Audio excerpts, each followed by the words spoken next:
8:48, seguimos en ampliación de noticias. Esta mañana están con ustedes Carlos Villarreal y Jorge Turpo. Vamos a continuar desarrollando más información, tratando de entender también lo que ocurre en nuestro país. Carlos, hoy en diferentes regiones del país y en Lima, por supuesto, también sigue el avance del proceso de vacunación, Carlos, y eso es importante. Siempre recordar a que acudan, acudan con mucha responsabilidad a las personas que van por su primera dosis y también a quienes les corresponde ya recibir la segunda dosis de la vacuna contra la COVID-19. Exactamente, esa es la invocación que hacemos a todos a vacunarse. Bueno, vamos ahora a saludar a las 8:48 de la mañana a Jania Pérez de Cuellar Lubienska, expresidenta de Indecopi. ¿Cómo está, Jania? Muy buenos días, gusto de saludarla. Muy buenos días, Carlos y Jorge. Gracias por la invitación y la oportunidad de hablar a través de ustedes a nuestros compatriotas. Bueno, ¿cuál es el balance que usted hace del trabajo que ha realizado en Indecopi hasta hace unos pocos días en el tema básicamente de la protección de los derechos de los consumidores y la promoción del mercado? Sé que usted ha presentado propuestas de ley que tienen que ver inclusive con la reestructuración de Indecopi, pero ¿cuál es el balance que usted misma hace a su labor? Gracias. A ver, primero que todo quisiera aprovechar el espacio para aclarar, porque se ha prestado a confusión. Mi gestión ha sido solo una gestión de un año, no ha sido una gestión de 5 años. Entonces, es importante tener en cuenta, y sobre todo en un organismo del Estado, que hacer grandes transformaciones y grandes reformas en un año, y sobre todo un año de pandemia, es bastante complejo. Entonces, yo entré para culminar un periodo y mi gestión ha sido de un año. En ese año, que como dije, además es un año de pandemia, con escasos recursos, hemos logrado básicamente, yo te diría, cinco grandes aspectos. Uno es cambiar el enfoque, o en todo caso iniciar el cambio del enfoque de cómo venía trabajando Indecopi al interno y sus servicios hacia afuera. Hemos diseñado un plan basado en 3 ejes, que era una escucha mucho más activa. En ese sentido, iniciamos un sistema de escucha a través del CEMI, Centro Especial de Monitoreo. Luego logramos poner al ciudadano al centro de nuestros servicios, fortalecer al Indecopi como una agencia pro competencia a través de la ley de control previo de fusiones. Se publicó por primera vez la guía de resarcimientos, eso algo que estaba siendo muy reclamado, de cómo los consumidores podían beneficiarse directamente de las multas o de las, digamos, de las malas prácticas o anticompetitivas, o de las prácticas anticompetitivas.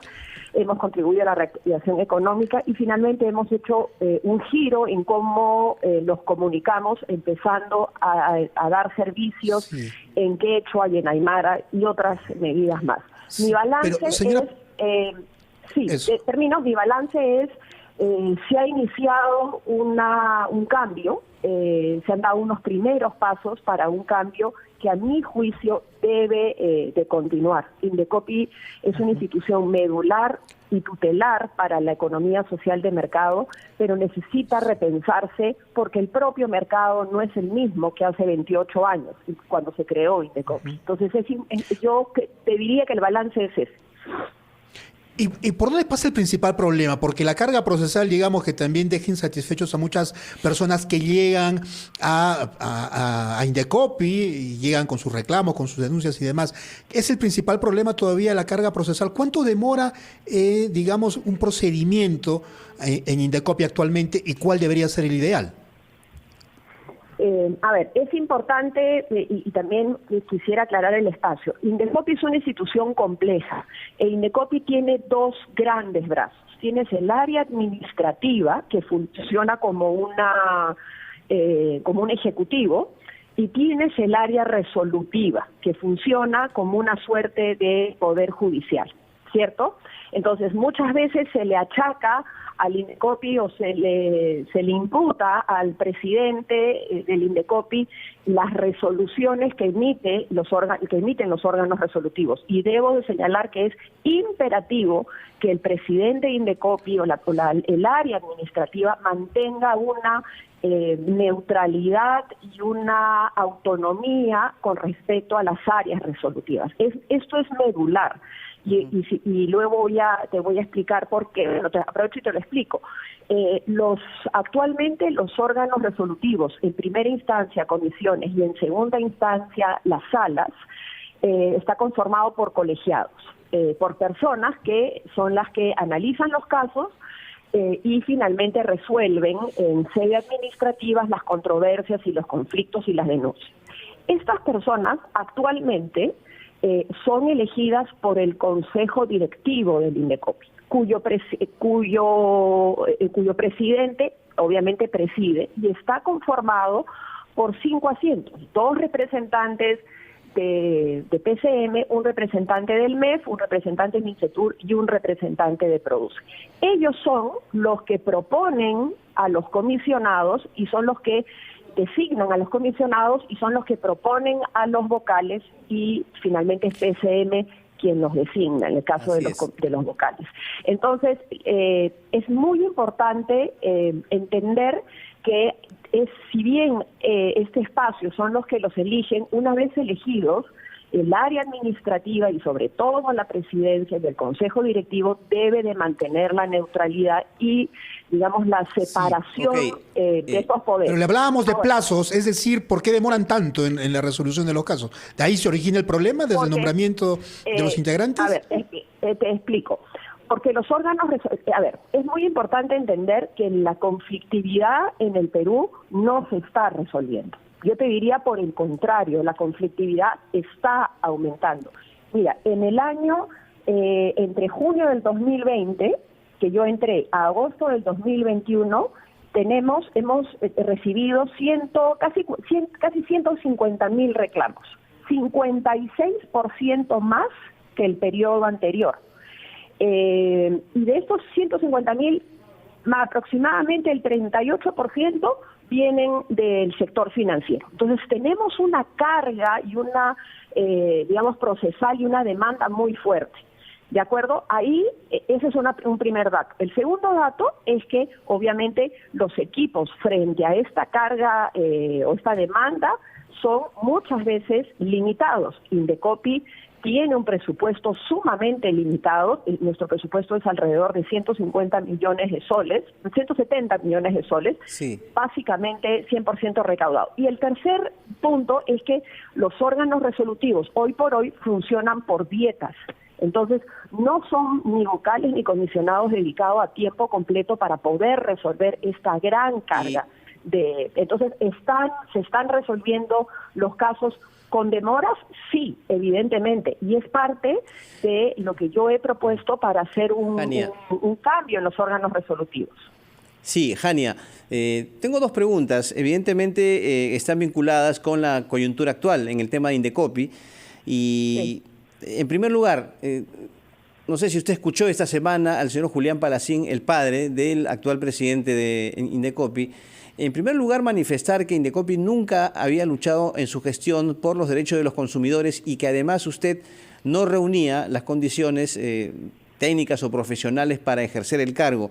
Y en segundo lugar, se acaba de producir en las últimas horas la renuncia, ¿no?, del representante del MEF ante Indecopi y también de los integrantes del Consejo Consultivo, evidentemente en desacuerdo con esta designación.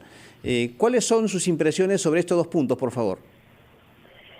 Bueno, con respecto al señor Palacín Fernández, el actual presidente del Indecopi, yo ya hice una aclaración a través de mi cuenta en Twitter. Quisiera que nos la diga acá, por favor, porque hay muchos seguramente que no han accedido a estas declaraciones, pero es importante conocer su opinión. Sí, bueno, en realidad lo que yo dije y lo reafirmo, lo que ha dicho el señor Palacín Fernández no es correcto. en realidad es mentira, porque para ser presidente de Indecopi no se necesita un perfil, a diferencia de, por ejemplo, algunas reguladoras. De hecho, es una reforma que yo quise plantear en su momento, pero no tuve acogida en PCM. Entonces, no es cierto que se necesita ser abogado, colegiado, con mínimo 5 años de experiencia. Yo creo que más bien sí es importante que a partir de ahora el perfil para ser presidente del Indecopi sí esté regulado, digamos, esté claro. Y con respecto a que esta gestión no ha hecho nada con respecto a los consumidores, bueno, también desmentir que no es correcto. Hemos tenido más de 400.000 asesorías a consumidores. Hace poco, ustedes lo han visto, se han sacado, digamos, varias guías sobre información, sobre monitoreo de precios. Sí. Hay varias noticias de los órganos resolutivos han resuelto a favor de los octógonos.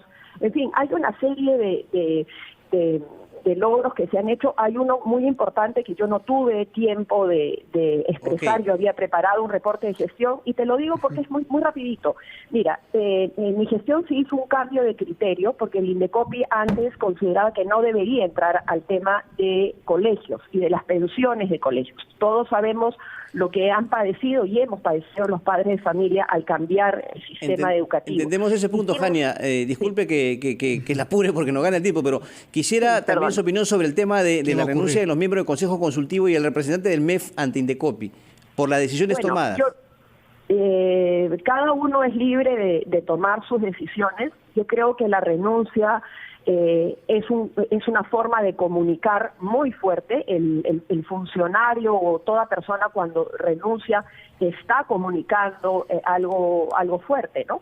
Y yo creo que esta renuncia, no sé si es en bloque, pero digamos 4 en un mismo día, yo creo que quiere decir algo. Yo les agradezco muchísimo a los 4 excelentes profesionales que han puesto todo su conocimiento y experiencia al servicio público, que muchas veces es ingrato, y les agradezco el tiempo que nos han acompañado en la gestión. Creo que es una situación compleja la de Indecopi hoy por hoy.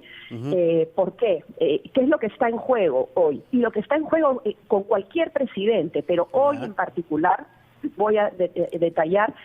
Hoy por hoy el Indecopi, por ejemplo, tiene a cargo una de sus más grandes y complejas competencias asignadas a través de la Ley de Control Previo de Fusiones. Esta ley y este reglamento le da la capacidad al Indecopi de decidir si una fusión entre 2 empresas o varias empresas procede, no procede o procede con condiciones. Eso lo resuelven los órganos resolutivos. Si usted recuerda, yo le dije quiénes son los que eligen a los órganos resolutivos. Sí, entonces, es muy importante y por eso yo siempre lo dije desde el día 1, que esta competencia del Indecopi nueva o esta nueva función del Indecopi debe venir aparejada con una reforma del Indecopi para convertir Indecopi en un organismo constitucionalmente autónomo con independencia técnica. Es sumamente importante. Muy bien, Jania Pérez de Cuéllar, ha sido usted muy amable de acompañarnos esta mañana. Muy buenos días. Buenos días, gracias a todos. A usted, a la expresidenta de Indecopi, estuvo con nosotros. Bueno, hasta aquí llegamos en Ampliación de Noticias. Gracias, Jorge, como siempre. Nos reencontramos el próximo sábado. Feliz fin de semana, Regresamos con Enfoque de los Sábados. Va a estar el ex canciller Manuel Rodríguez Cuadros y la ex ministra de Economía, Claudia Cooper.